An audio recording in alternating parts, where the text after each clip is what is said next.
superan los 16 billones de pesos. Gobernador, usted que está acá lo dirá y conoce la región y su historia en detalle.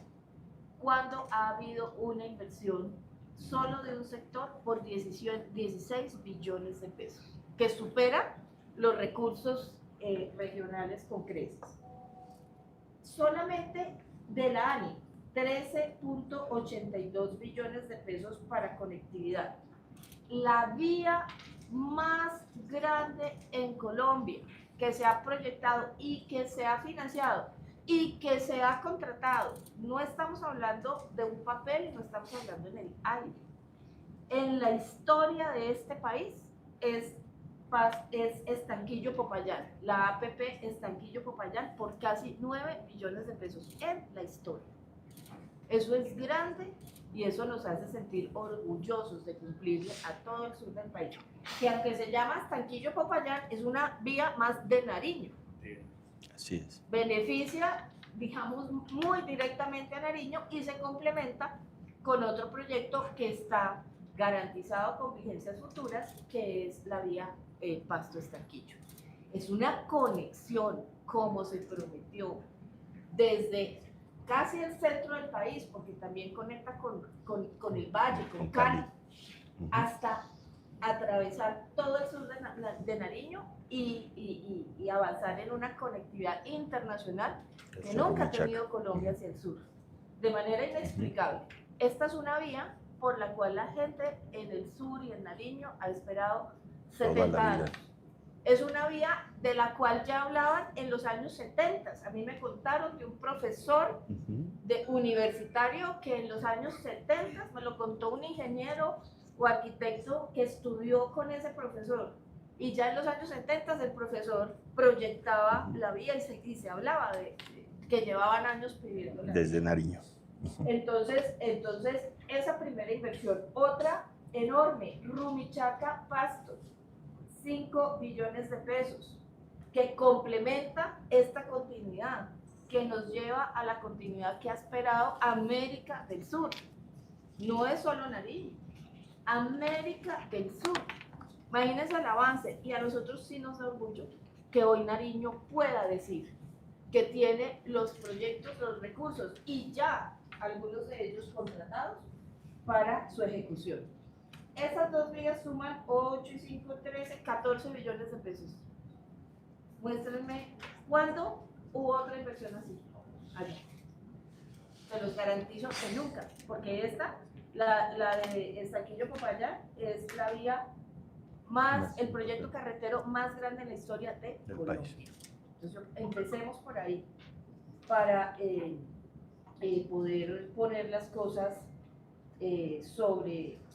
con claridad. En Invías, casi 2 billones de pesos para la red vial nacional y regional. Ahí está incluido Pasto Estanquillo. Para la red secundaria, 252 mil millones de pesos, donde también están incluidos Caminos para la Paz, que son entre las dos fases que se han desarrollado más de 140 proyectos de caminos comunitarios para la paz. Puentes sobre el río Telembí, 101 mil, prácticamente 102 mil millones de pesos. Aerocivil, medio billón de pesos para modernizar los aeropuertos de Nariño. En puertos, 118 mil millones de pesos. Aquí están incluidos muelles. Me preguntan mucho por esto. El dragado del canal de acceso de Tumaco, que también tiene una inversión importante y que hace que Tumaco, por primera vez en lo que yo me acuerdo de lo que yo llevo de vida, hoy tenga los ojos de la inversión de la nación. Porque no es solamente el dragado que hace competitivo al puerto, es que un dragado no es cualquier cosa, el dragado hace que un puerto sobreviva, que un puerto compita. La competencia en los puertos del Pacífico está dura porque ha habido inversiones en otros países y la conectividad con Asia, digamos, por décadas los gobiernos se han preocupado por hacer competitivos los puertos de Sudamérica por el Pacífico. En Colombia no. Esta es la primera vez que se hacen inversiones de esta magnitud. La zona Tumaco, Portuaria de Tumaco, que tiene inversiones por más de 55.000 millones de pesos, que estamos hablando de la competitividad. 18 proyectos de regalías que nacen acá en el ministerio, nacen en las alcaldías y gobernaciones, pero acá en el ministerio se vuelven una realidad y lo hemos priorizado. El equipo de regalías, aquí está la vice, el equipo de regalías ha recibido nuestra instrucción de acompañar a las alcaldías y gobernaciones al desarrollo de los proyectos. No somos funcionarios que no nos untamos de la realidad local, al contrario, y no le decimos a la gente, ay, tráigalo, mándeme un correo y en 6 meses respondemos. No, nos sentamos con los equipos técnicos de esas alcaldías para sacar adelante, y hemos roto el récord de proyectos aprobados tanto en regalías como en obras por impuestos, porque los territorios nos importan, porque no somos funcionarios de escritorio y de papel.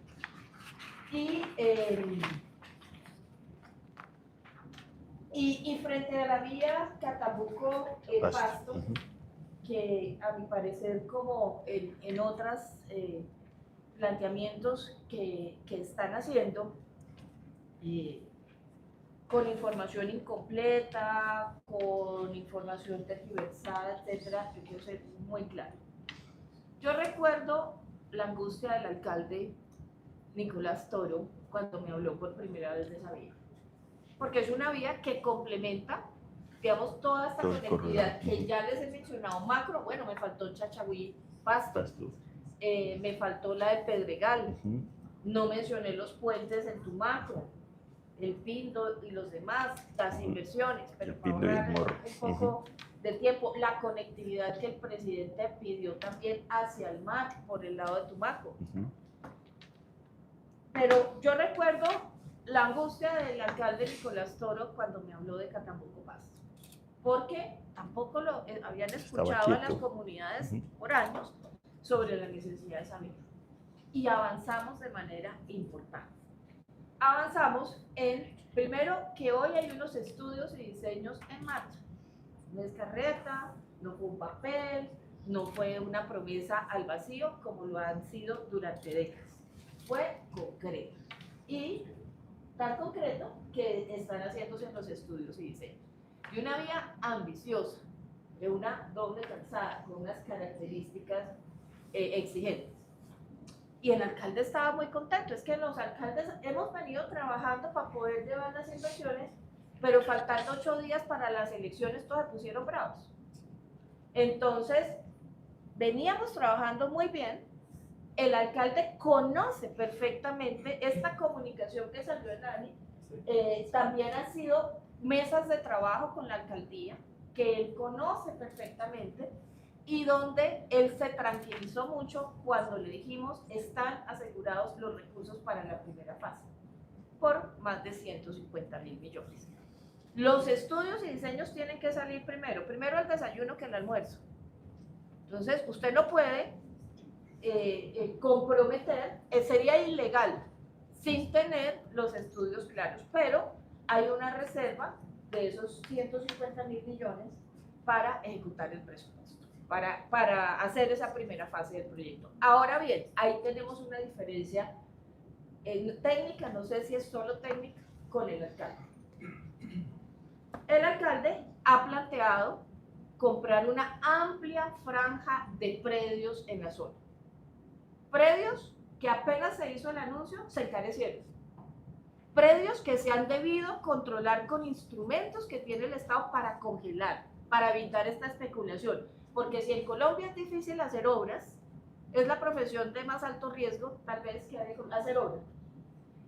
Si en Colombia es difícil hacer obras, si usted deja que después de un anuncio de obra, un predio se multiplique por 2, 3, 4, 5, 10 veces, es imposible hacer obras. Entonces, ahí tenemos una diferencia grande con el alcalde. Si él quiere que los recursos se dediquen a comprar predios que se encarecieron, apenas se anunció la obra, no hay presupuesto que alcance. No hay presupuesto que alcance. Y yo me niego a que los recursos se vayan en eso. Hay un desarrollo técnico que ha venido realizando la ANI Y sobre eso vamos a seguir trabajando para que el recurso que se siga gestionando después de la primera fase sea suficiente para esa inversión. Y lo que nos importa a nosotros es la conectividad, que los campesinos puedan sacar sus productos, que los comerciantes puedan ejercer su actividad comercial, que lleguen los servicios educativos, de salud, los medicamentos a la gente. Nuestra prioridad no es comprar predios. Y yo sí quiero ser muy clara en eso. Entonces, nos vamos a seguir dedicando a la conectividad de Pasto Catambuco por las necesidades de la gente, no por las necesidades de unos propietarios de predios que a veces ven en las obras los negocios. Aquí nos vamos a dedicar a la conectividad del campesino y de los trabajadores que utilicen esa vía. ¿Tienen alguna pregunta sobre la información de Nariño? Sí. Sobre este último tema, ¿qué les ha dicho el alcalde? ¿Por qué? ¿Cuál es la respuesta que les da de por qué los predios se encarecieron si antes y previamente en el proyecto se habían contemplado otro valor? Me complementa. Miren, yo quiero ser claro en algo. Quedarnos con Dios. El alcalde de Pasto falta a la verdad.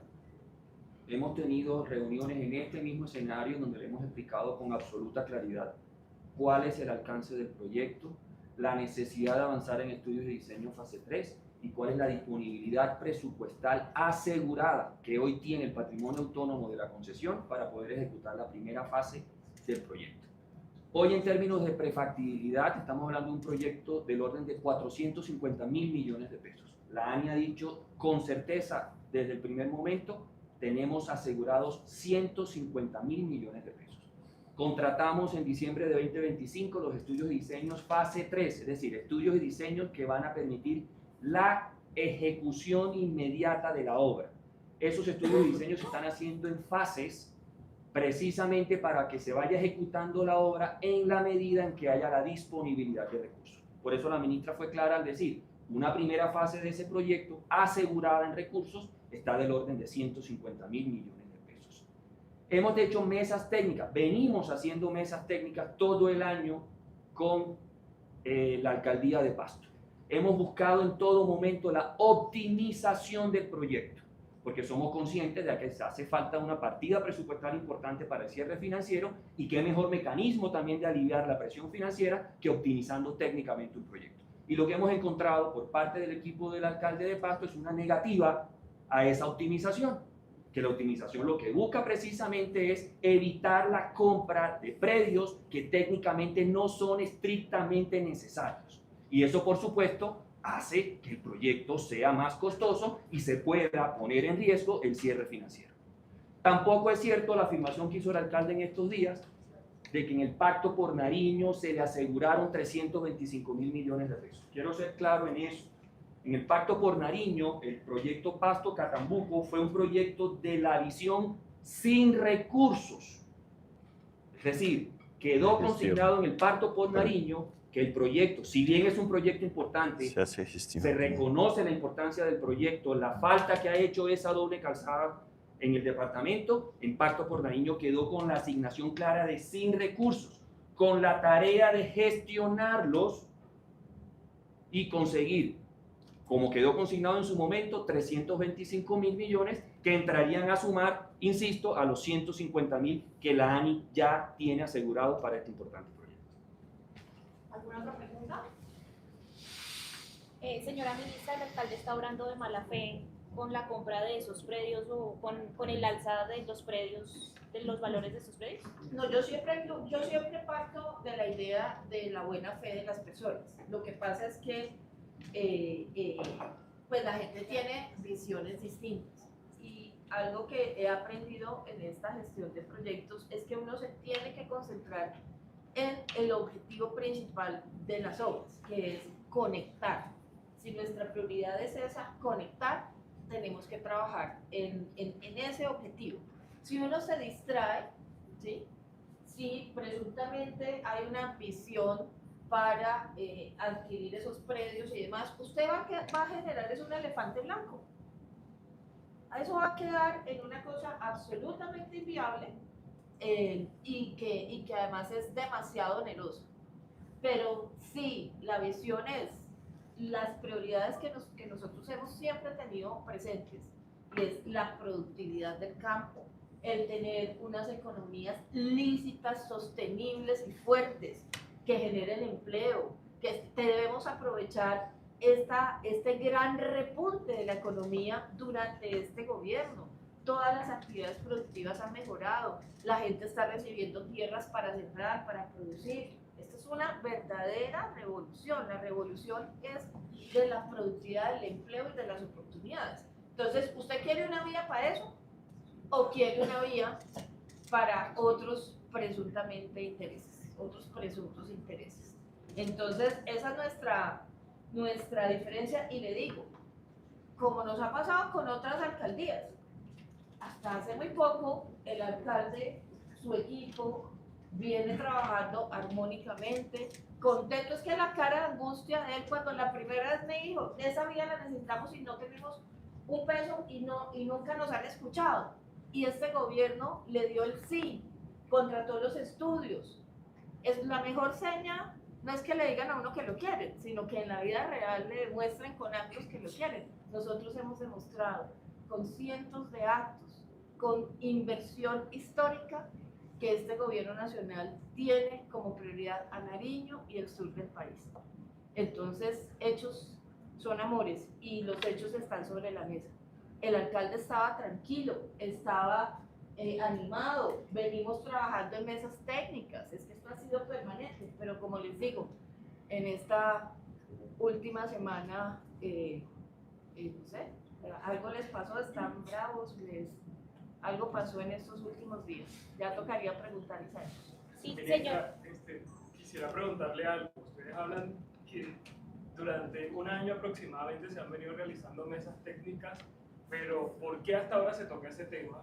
¿Cree usted de pronto que hay un tema político detrás de, teniendo en cuenta que dentro de poco son las elecciones presidenciales? ¿Qué cree usted que hay detrás de todo esto? Pues no lo sé, yo no puedo hablar de los temas electorales, pero créanme que no es la primera vez que nos está pasando en estos días. Ya lo he dicho frente al tema de Cartagena. Pero aquí está el vicepresidente de la ANI y no me deja mentir, porque este tema yo lo había hablado con el presidente de la ANI, ¿sí? Oiga, lo veo en reuniones, en talleres, en eventos, en inauguraciones, en inversiones aseguradas con el alcalde de Cartagena. Bueno, chévere que trabajes con los alcaldes, y lo habíamos conversado. Y de un momento a otro, el alcalde, después de que fue con el presidente de la ANI a varios espacios, estaban trabajando juntos, de un momento a otro dijo que no había habido inversiones ni ningún trabajo con el gobierno nacional. Es un fenómeno inexplicable. Yo no sé si ahorita hay un meteorito, un cometa, algo. ¿Han visto las películas que llega un cometa y la gente cambia? Tal vez haya algún fenómeno que yo no me lo puedo explicar, pero creo que es un síndrome que está ocurriendo, pues está ocurriendo justo en esta época, pero es un síndrome que está pasándole a algunos, que están olvidando todo el trabajo conjunto que hemos hecho, que el gobierno nacional financia muchos de los proyectos de movilidad o en totalidad, o cuando los hace con la región en un 70%, que hemos estado en el territorio, que hemos estado articulados trabajando, que hemos salido juntos a hacer anuncios, pero todo eso se ha olvidado en los últimos días. Hay una amnesia que se ha presentado temporalmente. Sí, qué pena. Al señor gobernador, ¿cuál es la importancia de esta vía? Porque estamos hablando de que si, bueno, se encarecen estos predios, no se llega al cierre financiero del que nos estaban hablando. ¿Cuál es la importancia para Nariño de esa vía? Y pues justamente porque el alcalde de Pasto estaba tan interesado antes y ahora pues no hay como la disposición. La importancia es todo el corredor, como lo dice la ministra, desde Cali hasta Rumichaca. E históricamente, lo que nosotros siempre en Nariño hemos pedido es que se conecte Popayán con Nariño. Y creo que este gobierno, como ningún otro, o sea, ha conectado y ya contratado la vía Estanquillo-Popayán, doble calzada, no existe, ¿cierto? Y hoy es una realidad que ya está contratada. Y, por supuesto, asegurado también la contratación con los recursos del Estanquillo Pasto, que yo diría, ministra, que se empiece a construir desde Pasto hacia el Estanquillo y no desde el Estanquillo hacia Pasto, para que los nariñenses vean los beneficios de esa vía. Pero además también, para llegar al aeropuerto de Chachagüí, hay una parte que no es doble calzada y también están asegurados ya los 346.000 millones de pesos. Ahora, llegamos a Pasto y hay un sector que de 15 kilómetros, que es Catambuco-Pasto, que estaba dormido allí, ningún gobierno le había hecho caso a eso, y por supuesto lo magnífico que hizo este gobierno fue ampliar el tiempo de la concesión para que allí hiciera la concesión los estudios y diseños que costaron 9.000 millones de pesos. Yo hasta allí estuve, ¿cierto? Y luego no me han dejado participar en los diálogos en donde va avanzando los estudios y diseños. Pues creo yo que los estudios y diseños avanzan, son muy importantes y lo incluimos en el Pacto Nariño. Y en el Pacto Nariño, lo que no tiene recursos asegurados quedan como recursos de gestión. A mí me parece muy importante hoy que quedan asegurados 150.000 millones de pesos para una primera fase, y lo importante es arrancar. Y hay que tener la certeza de que este gobierno continuará en la idea de que en la medida en que efectivamente tengamos los estudios y diseños, se aseguren, al menos en nuestro gobierno, esos recursos que faltan para la vía. Yo quiero decirles que además en la zona de Las Cruces, que es llegando a Ipiales, hoy nosotros estamos diseñando, ministra, nos entregan en 2 meses los estudios y diseños que nos llevan de allí de Las Cruces, antes de entrar a Ipiales, a Aldana, al aeropuerto, que usted no lo ha dicho, ministra, en materia de inversión aeroportuaria, casi 500.000 millones de pesos. El aeropuerto de Ipiales, que va a ser un aeropuerto internacional de carga y pasajero, el aeropuerto de Tumaco, 120.000 millones de pesos, pero además también el aeropuerto de Magüí, el aeropuerto del Charco. Sin duda, el departamento en materia de competitividad de infraestructura aeroportuaria, portuaria y, por supuesto, de vías, yo creo, nos damos por satisfechos el término de las inversiones que se han hecho. Pero también de manera complementaria, quiero decirles, ustedes sacaron Caminos para la Paz y yo en el departamento saqué Huellas para la Paz. Y hoy puedo decirles que nosotros tenemos en inversión en vías casi 415.000 millones de pesos, que nos reportan cerca de 56 kilómetros que pueden ser mejorados y, por supuesto, pavimentados, la mayoría de ellos. Eso significa que en materia de competitividad para el desarrollo turístico, ministra, que quiero decirle, avanzamos como en ningunos otros departamentos en el índice de competitividad turística, precisamente por las inversiones en temas viales. Por lo tanto, aquí lo importante es que el sueño de conectar un corredor sur, por un lado, y también conectar hacia el Pacífico por Tumaco, creo que hay unas inversiones muy importantes aquí. Tenemos una pregunta de la FM de Pasto, que dice si la han empezado a destinar más de 450 millones y hasta el momento solo hay 150 millones, ¿cómo se van a gestionar esos recursos? ¿De dónde saldrán? Y en ese sentido, si no se comprarán predios, ¿cómo se piensa plantear la obra?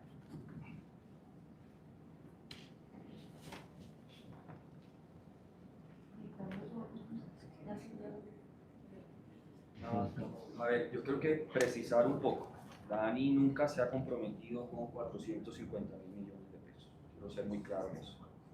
La ANI planteó a nivel de prefactibilidad un proyecto que podría estar del orden de 450.000 millones de pesos.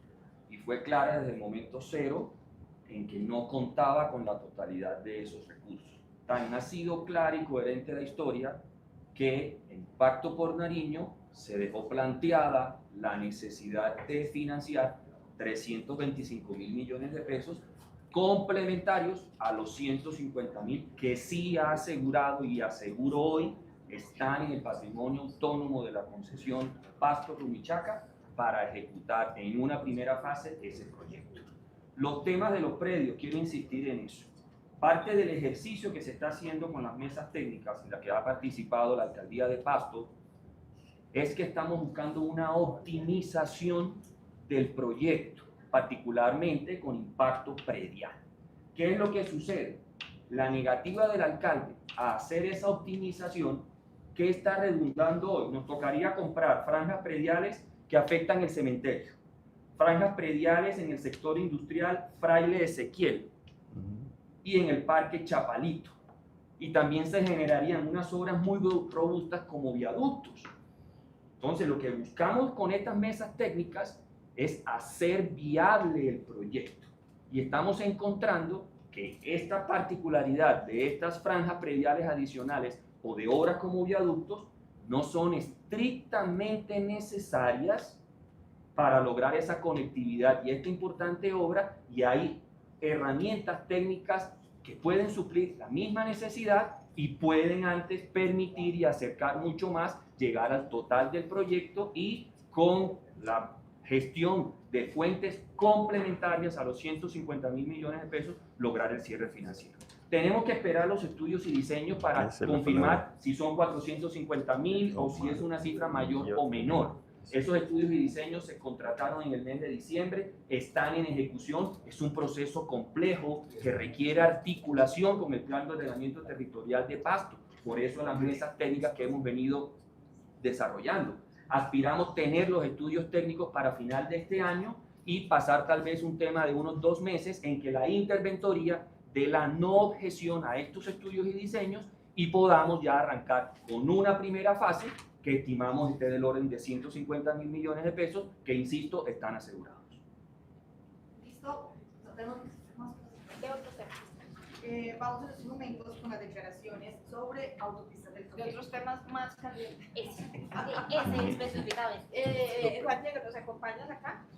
Si quiere Ya. mover, Sí, bueno. vale, y bienvenido a acompañarnos acá. Juan Diego. ¿Cómo estás? Bueno, Este hombre ¿qué se tal? tuvo que ¿Cómo venir vamos? desde el cafetero para acá. Sí. listo. Yo tengo que salir a la... ¿Cómo? Quiero- ¿Se lo quito? ¿Ya se va? ¿Cuáles? ¿Cuáles?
Yo como ministra no puedo publicar un borrador sacado de la nada sin sustento técnico y que uno no pensar en cumplir. Yo no puedo hacerlo, soy una persona seria.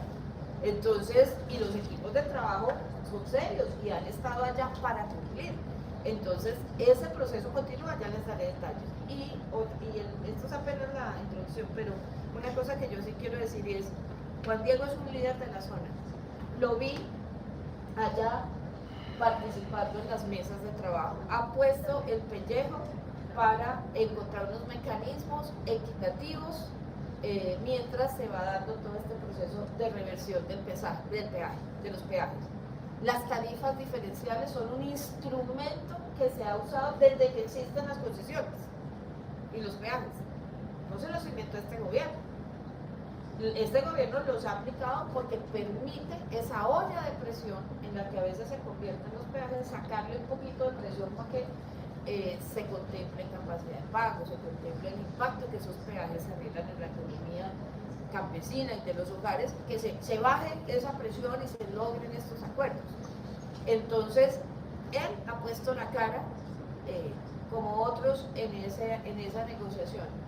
Y a partir, no de unas declaraciones desafortunadas, sino de una tensión en este momento que se está presentando y de un uso inapropiado de cualquier cosa que se diga o no se diga, pues se generaron reacciones violentas. Tuvo que venirse del eje cafetero prácticamente para salvaguardar su vida. Esta rueda de prensa es casi que un seguro de vida para Juan Diego, y esto no puede pasar. Yo hago un llamado a que las pasiones políticas no pueden llevar a esto. Tenemos que ser un país civilizado donde se pueda hablar. Oiga, mire, esto se publicó, no, esto no es así, mire, la realidad es esto, y aquí está el soporte subido en la página web de una entidad. ¿Sí? Y lo podemos conversar, lo podemos dialogar.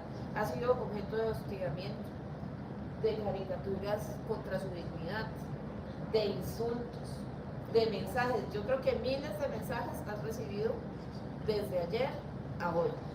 Tan grave fue que se tuvo que venir desde el eje cafetero hasta acá a Bogotá para, digamos, poder estar como en las aclaraciones y demás. Entonces yo invito, gente del eje cafetero es buena, no perdamos esa naturaleza humana por unas discusiones que, créanme, no vale la pena que esta tensión política devenga en afectar incluso la integridad de las personas.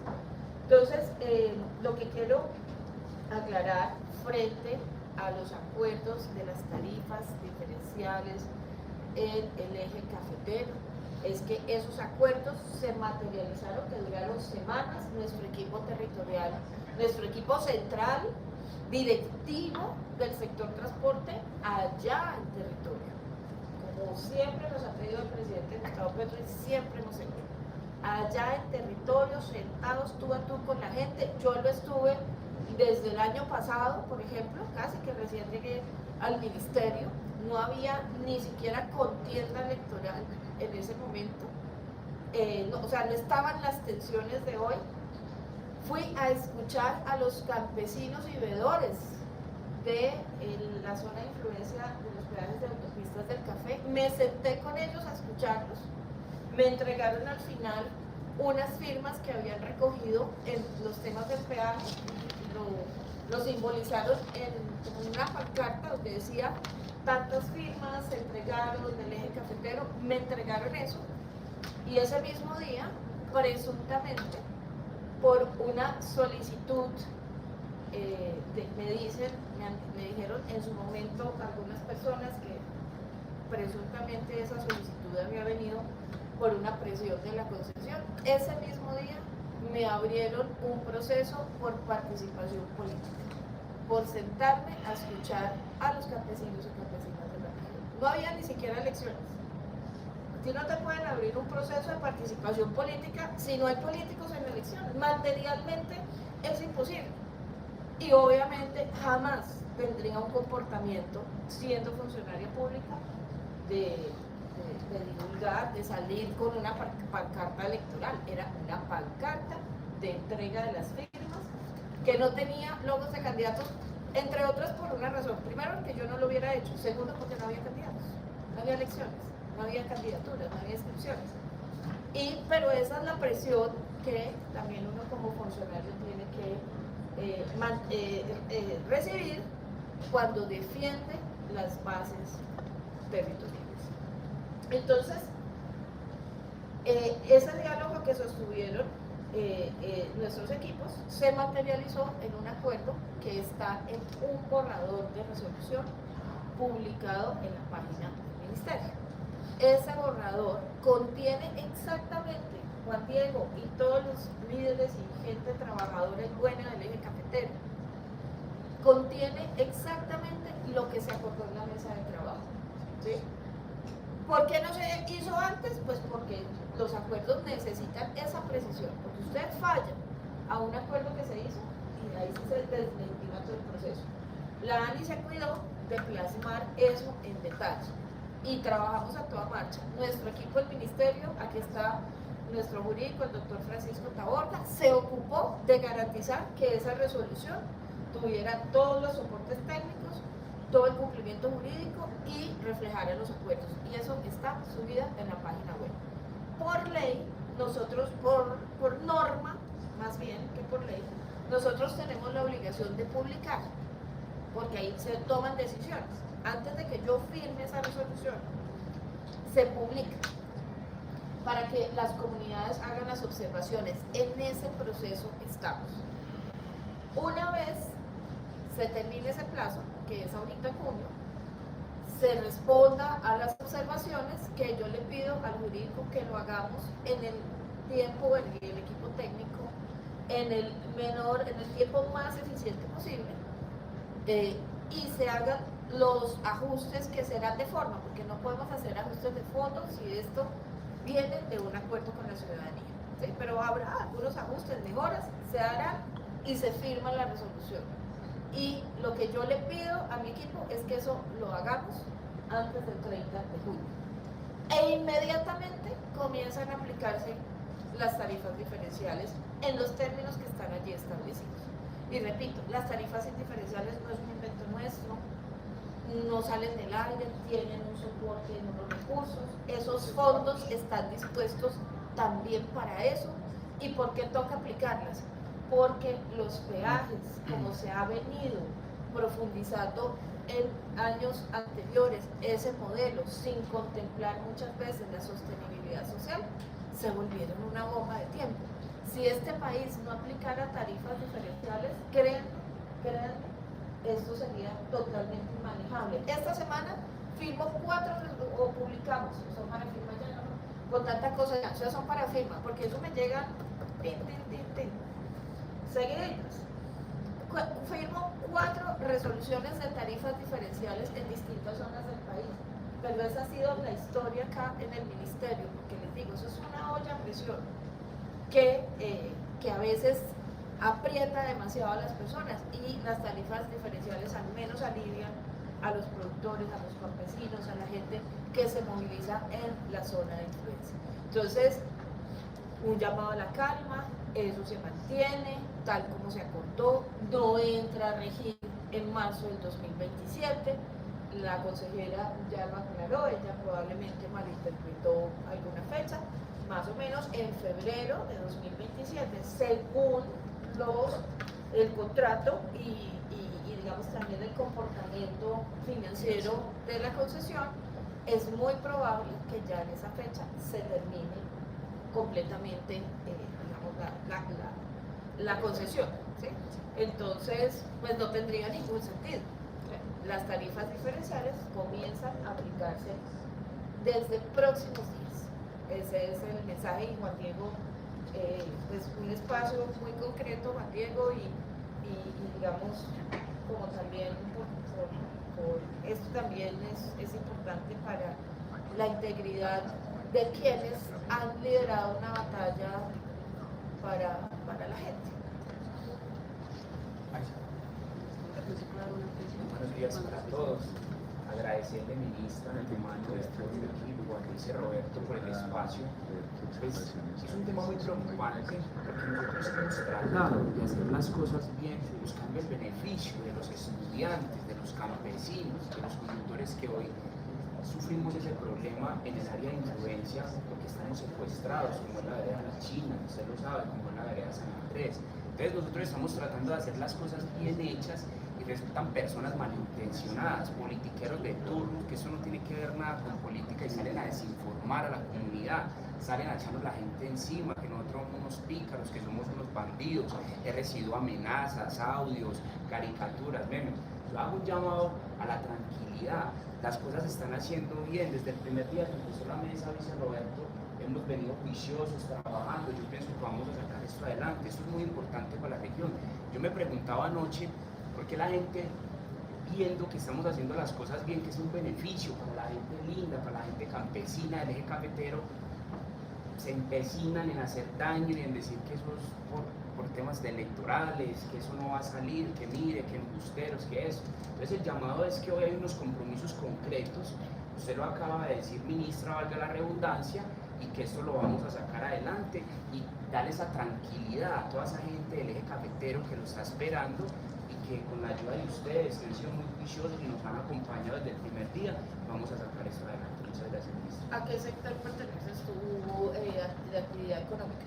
Yo represento el gremio transportador de las personas de los GIS, como se lo decía usted en su momento, y para las personas que están acá, ¿cuál es el icono del eje cafetero? El campero, el GIS, porque todo el mundo va al eje cafetero y se quiere tomar una foto de eso. Pero hoy el gremio se siente pues afectado porque es que nosotros estamos secuestrados con esos peajes de autopistas del café, porque es injusto que para salir de Chinchinados, Quebradas, a 5 kilómetros tengamos un peaje. Si vamos a salir a Manizales, a 4 kilómetros tenemos otro. Si vamos a ir a Arauca, allá tenemos otro. Entonces, ese alivio con esas tarifas diferenciales, pues es un alivio muy importante para el gremio y también para los campesinos que sacan sus productos hacia las plazas de mercado, pues porque si tenemos esa tarifa diferencial vamos a poder bajar los pasajes también, valga la redundancia. Entonces por eso es tan importante esto para el eje cafetero, y esto es una pelea que la hemos dado por mucho tiempo, ministra, y lo más importante es que vamos a terminar con un secuestro, que las autopistas nos tenían secuestrados por más de 30 años, y ahora ya con la decisión que ustedes tomaron que la conexión no va más, eso es un alivio importante para la gente de los municipios como Palestina, Chinchiná, Villa María, Manizales, Santa Rosa, y yo pienso que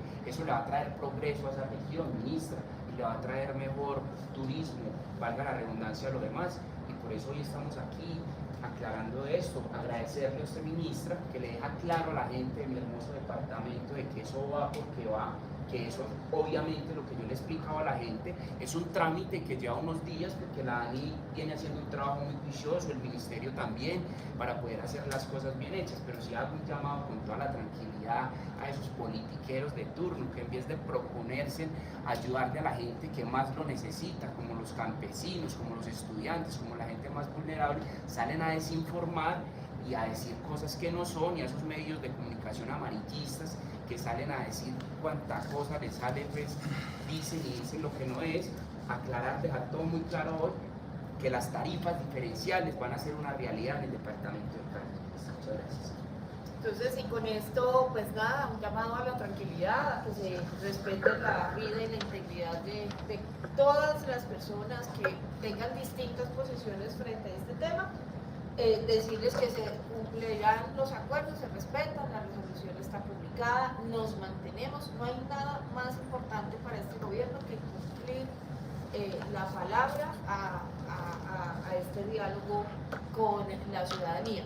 Y este tipo de decisiones, junto con inversiones como las del aeropuerto del Café, Aerocafé, que ya está avanzando de manera importante, es parte de una apuesta que ha tenido el presidente Gustavo Petro, que el eje cafetero sea un eje de desarrollo, un eje, digamos, que potencie toda esa grandeza, la cultura del café, la producción del café, la tecnología, que sea, digamos, como un eje de desarrollo en el centro del país, y decisiones como esta que quiten una carga onerosa a transportadores de los jeeps que promueven el turismo, etcétera, permita disparar el turismo, sí que ya es bastante importante, pero que aún crezca más en toda la región. Estas decisiones no son caprichosas, sino que corresponden a